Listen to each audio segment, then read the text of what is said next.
Hey everybody, good morning, good day. So it's now a new year and we're going to do our budgeting for January. And as you can see here, I have 2 pages that I already done.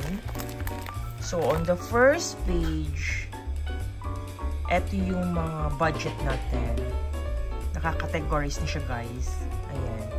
So, let me just go through. So, we're budgeting our money sa etong amount, 29,700. And so, iyan yung mga means na pwede natin kukunin ng ating inflow.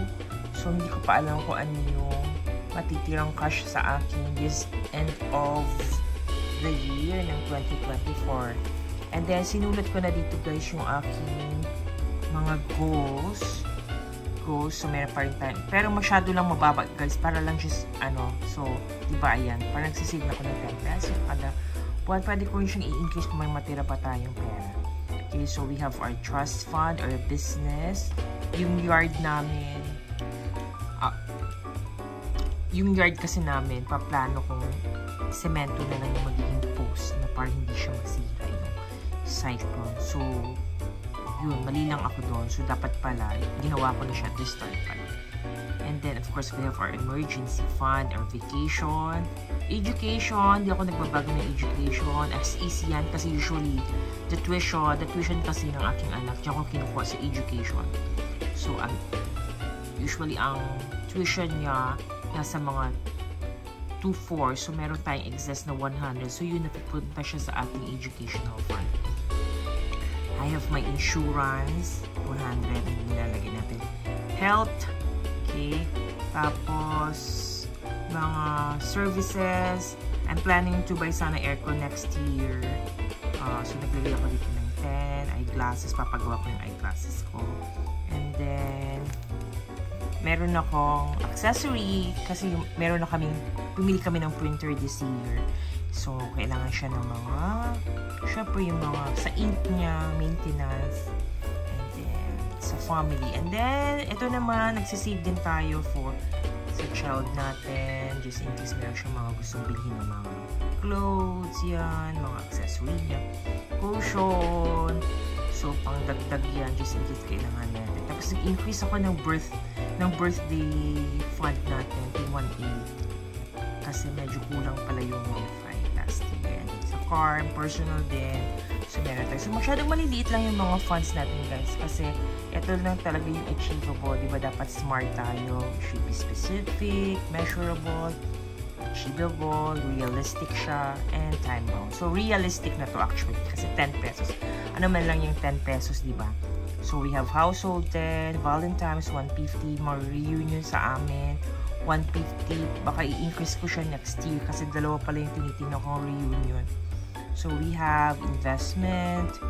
Yung rice ko, nag-increase din ako kasi twice a month, bumibili na ulit kami ng rice. Malakas na kaming mag-consume ng rice lately. Medicine, 150. Sa mga loan ko, meron pa rin akong binabayarang loan pero mag-i-end na siya sa January. Tapos, garden kasi I'm having a garden of my own. So, parang nakakasave na rin kami kasi we're not buying any vegetables anymore except yung wala dun sa garden namin. Tapos, meron ako siningit dito guys, therapy. Kasi nagte-therapy yung anak ko. Christmas, nagdagdag na rin ako ng fund for Christmas. Kasi, nakukuhaan yung aking 13 month. So, meron na rin akong fund for Christmas. Sa utility naman, I have only 3. So, electric, water, and my telephone. Sa subscription, so I already have 3 na lang din. iCloud, Netflix, and YouTube. Okay. So, dito naman sa second page, ayan, nakalagay na yung calendar natin.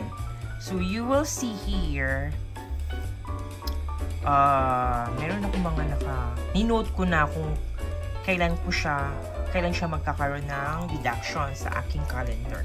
So, eto may nauna na tayo kasi eto siya online to eh. So, hindi siya pwede mag-fall dito kasi yan, naka-fix din siya sa Feb 2 yung subscription sa YouTube. Tsaka yung Netflix naman will fall on the 5th. Tapos, Naglagay rin ako ng note dito guys kasi magre-renew kami ng business permit ng aming small business dun sa kanto. And then, papasok ang paycheck ko on the 8th. Kaya, halos nakalamp lahat yung mga gastusin na dyan. Ayan. So, meron dito ang rice. Maglalagay na ako ng rice dyan. Valentine. So, meron ditong sa birthday, sa reunion, sa educational fund. So, eto guys, kung napapansin, eto yung talagang mga pinaka-importante na mga fixed expenses na dapat nating tuunan ng pansin. Although marami akong nilista dito, hindi ibig sabihin na lahat na ilalagay natin dito. So, pag may excess money tayo or kunyari, nakita ko in a week, konti lang yung naging expenses ko. So, ang gagawin ko, pupunuan ko itong mga nandito na nilista ko.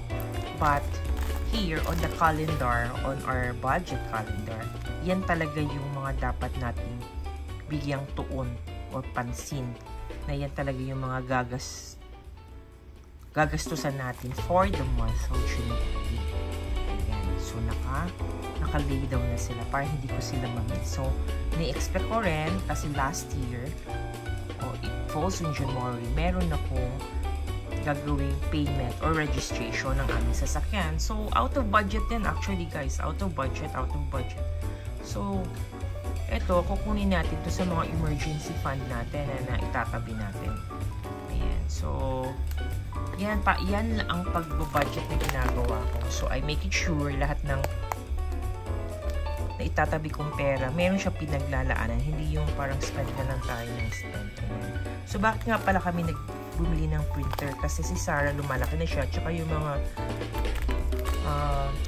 requirement nila sa school, madalas na sila nagpapaprint. So, might as well, meron na rin siyang sarili niya. Yan. Minsan kasi may mga assignment siya na kailangan mag-print ng pictures. Tapos wala naman kaming printer. So, lalo kami nagpapaprint sa labas. Which is costly, the additional din yun. And then, syempre, yung rest na matitira, so may budget pa rin ako sa milk. Bakas pa rin siyang mag-milk. Ayan. So, klaro naman, ano? So, ang next nito,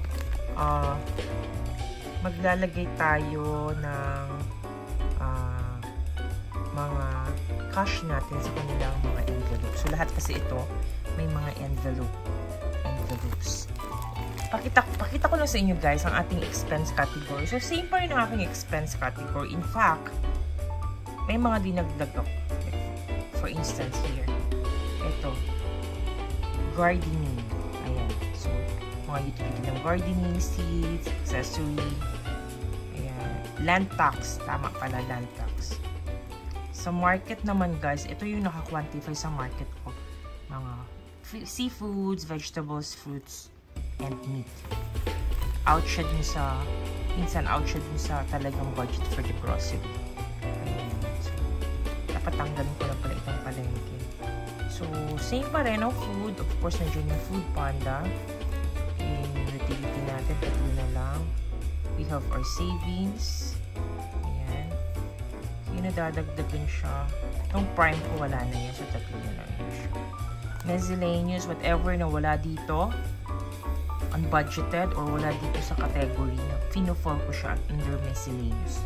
So, usually, ito yung mga nagpo-for transport, funds, services, fees, others. Tapos, okay, sa mga give na child. Actually, wala na more na child na yan.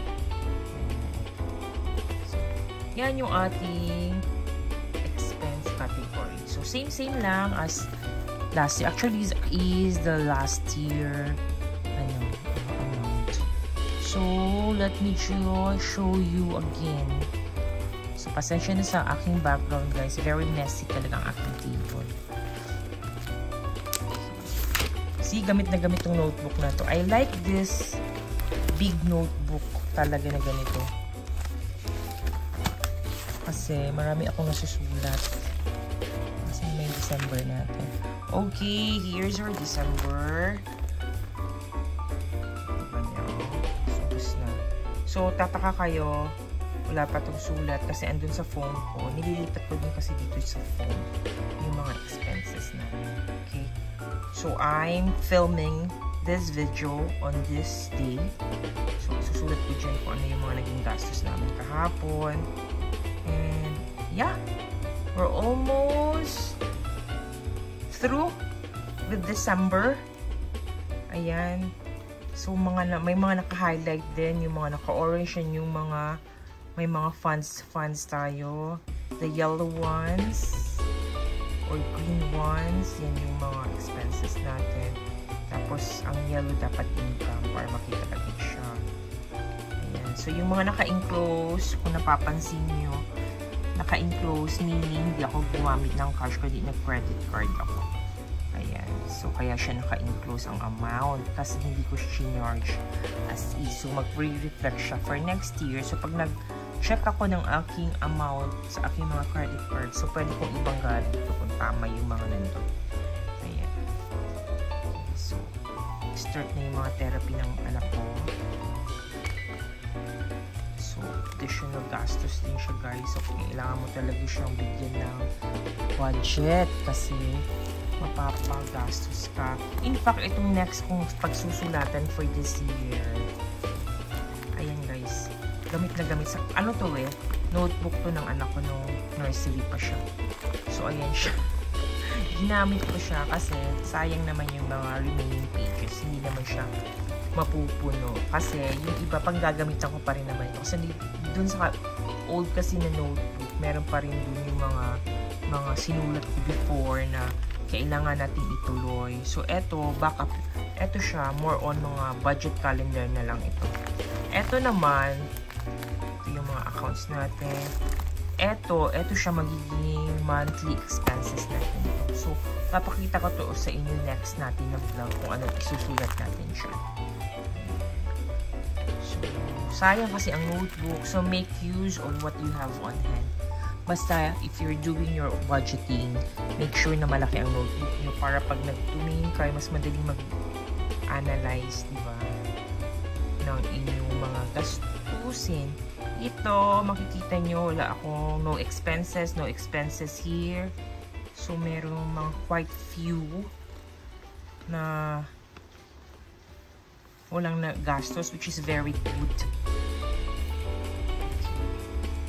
So, yan na muna, guys, ang ating budget planning for next year. Hope you enjoyed this video and I encourage you to also do the same para mas in control kayo sa inyong mga pera and you can save more. So, bye then. Bye-bye.